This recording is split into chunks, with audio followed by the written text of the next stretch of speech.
Міністэрства аховы здароўя спрабавала схаваць трагічнае нядбайства падчас аперацыяў. Чарговы віток бесчалавечнага абыходжання на мяжы, дыпламатычная самаізаляцыя рэжыму і расейскі трэнер для беларускай зборнай. Пра гэта і не толькі апавядзём у кароткім выданні навінаў пятніцы 21 жніўня на Белсаце. Вітаю і пачынаем. У Беларусі афіцыйна зацвердзілі новыя правілы для арганізаваных паездак дзяцей за мяжою. Адпаведную пастанову падпісаў прэм'ер-міністр Александр Турчын. Цяпер за бяспеку непаўналетніх падчас гэткіх рэйсаў і перабывання ў іншых краінах персанальна адказваюць арганізатары і суправаджальнікі. Дакумент рэгулюе выезд дзяцей на адпачынак, міжнародныя сустрэчы ды іншыя падзеі.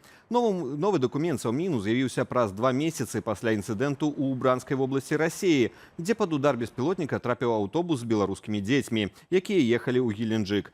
Тады загінула жанчына і пацярпелі 6 непаўналетніх. Пасля гэтага Лукашенка запатрабаваў забараніць такія паездкі без дзяржаўнага нагляду і афіцыйнага дазволу.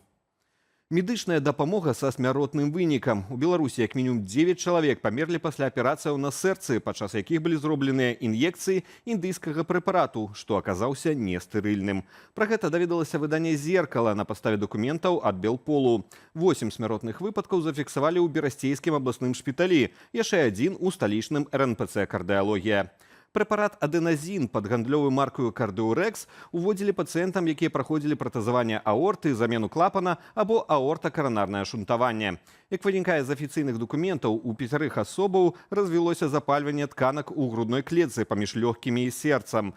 У 3 выпадках пачаўся сепсіс. Дадаткова ў 2 пацыентаў была генералізаваная інфекцыя. Міністэрства аховы здароўя інфармацыю пра смерці пацыентаў схавала, а неабяспечную партыю лекаў загадала выключыць з абароту. Як паказаў лабараторны аналіз, у прэпаратах выявілі рэшткі бактэрыяў. Пазней нестэрыльнасць гэтага індыйскага прэпарату афіцыйна пацвердзілі ў Сусветнай арганізацыі здароўя.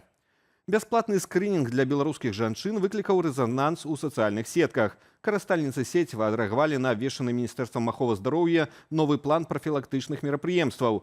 Ён прадугледжвае, што цяпер падчас медычнай камісіі беларускі змогуць праверыцца на рызыкі бясплоднасці. А менавіта жанчыны ад 18 да 39 гадоў будуць праходзіць даследаванне аварыяльнага рэзерву, якое дапамагае ацаніць запас яйцаклетак і рэпрадуктыўны патэнцыял. Немало беларусак абурыліся тым, што гэткі скрынінг будзе абавязковым пры праходжанні медкамісіі. У каментарах карыстальніцы азначылі, што чамусьці ў абвешчаны сёлета год беларускай жанчыны усе бясплатныя ініцыятывы ўладаў звязаныя толькі з рэпрадуктыўным здароўем жанчын. Некаторыя звярталі ўвагу, што праблема няплоднасці датычыць і мужчынаў, але ім чамусьці не прапаноўваюць праходзіць такія даследаванні. Але знайшліся і тыя, хто ацаніў увядзенне гэтага скрынінгу для жанчын, бо, маўляў, у прыватнай лабараторыі здаць аналіз на аварыяльны рэзерв каштуе больш за 60 рублёў. Не толькі гутаркі з працаўнікамі КДБ, правяранне тэлефонаў і асабісты дагляд пры панятых. Цяпер распранання на мяжы здымаюць на відэарэгістратар. Прынамсі, пра некалькі такіх выпадкаў на беларуска-польскай мяжы сталася вядома выданню «Мост». Адзін іх здарыўся з беларускай журналісткай. Жанчыну прымусілі распрануцца да бялізны перад 3 работнікамі і ўжо ўключанымі камерамі. Пра практыку асабістых даглядаў за спрананнем у памежных пунктах пропуску на заходняй мяжы Беларусі упершыню сталася вядома сёлета ў чэрвені. Звычайна туды дасылалі паводле палітычна матываваных прычынаў, а афіцыйна захаду тлумачылі падазрэнням на кантрабанду ці правоз наркотыкаў. Беларускія праваабаронцы трактуюць такія дзеянні сілавікоў як псіхалагічны ціск і парушэнне правоў чалавека. Беларусь з 1 верасня цалкам закрывае амбасаду ў Фінляндыі. Адпаведную пастанову прыняў 20 жніўня Савет міністраў. Дакумент ужо апублікавалі на нацыянальным прававым інтэрнэт-партале.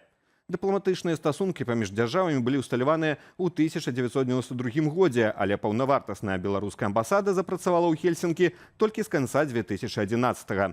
Дыпмісія была акрэдытаваная па сумяшальніцтве і ў Даніі.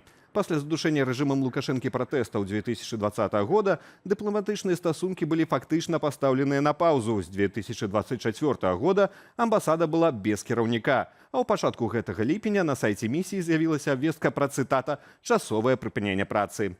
Тым часам амбасада Румыніі ў Беларусі пасля 3-месячнага перапынку абвясціла, што аднаўляе працу свайго консульскага аддзелу ў Менску. Цяпер па візы ад гэтай краіны, у тым ліку шэнгенскія, не трэба будзе ездзіць у суседнія краіны.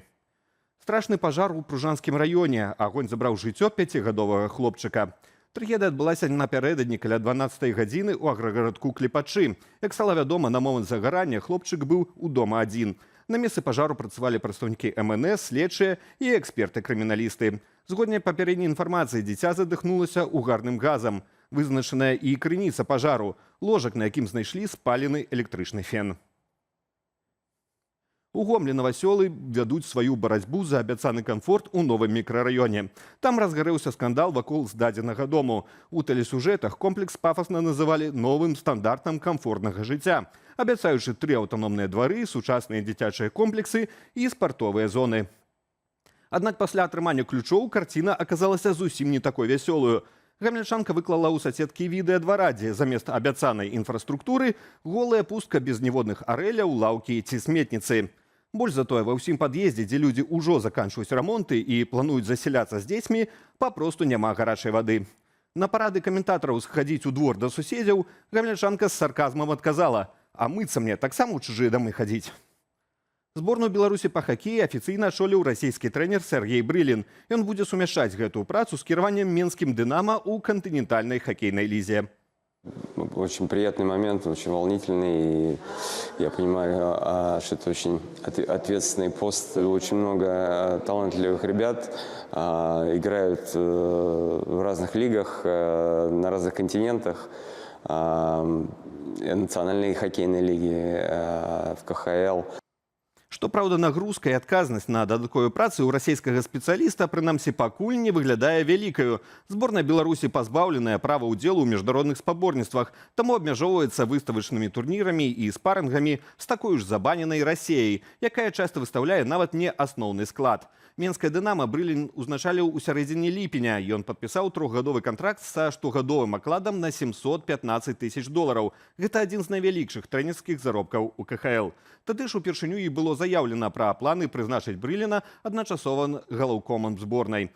Для 52-гадовага спецыяліста гэта першы досвед кіравання камандою, хоць раней ён працаваў у трэнерскім штабе клубу НХЛ Нью-Джерсі Дэвілс. Памаранчавы ўзровень небяспекі. Сёння дажджы на большай частцы тэрыторыі краіны. Асабліва ўважлівымі варта быць жыхарам паўднёвых рэгіёнаў. Там магчымыя залевы, навальніцы і моцны вецер. Таксама сіноптыкі падзяліліся прагнозамі на найбліжэйшы уікенд.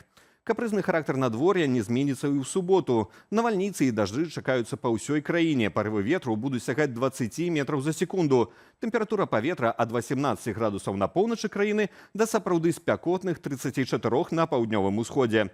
Пераменлівая воблачнасць і кароткачасовыя дажджы ў нядзелю 23 жніўня чакаюцца таксама. Тэмпература паветра пры гэтым выраўняецца да камфортных 20-25 градусаў.